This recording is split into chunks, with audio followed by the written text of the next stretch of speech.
Oggi vi mostreremo una normale giornata alla Girardini, nel 1960.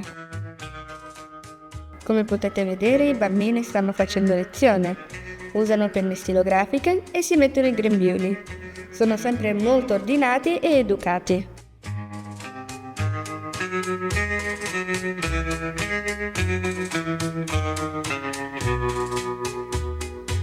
È l'ora di ricreazione e si mettono a giocare a ruba il fazzoletto. Poi suona la campanella e ritornano dentro.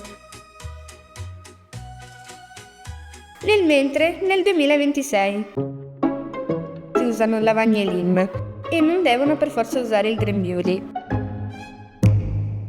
A lezione fanno molto chiasso e rispondono di più. Arriva ricreazione e tutti corrono per lavarsi le mani. Poi escono fuori giocando a ballare, fare verticali, caprioli e ruote. Questo è tutto.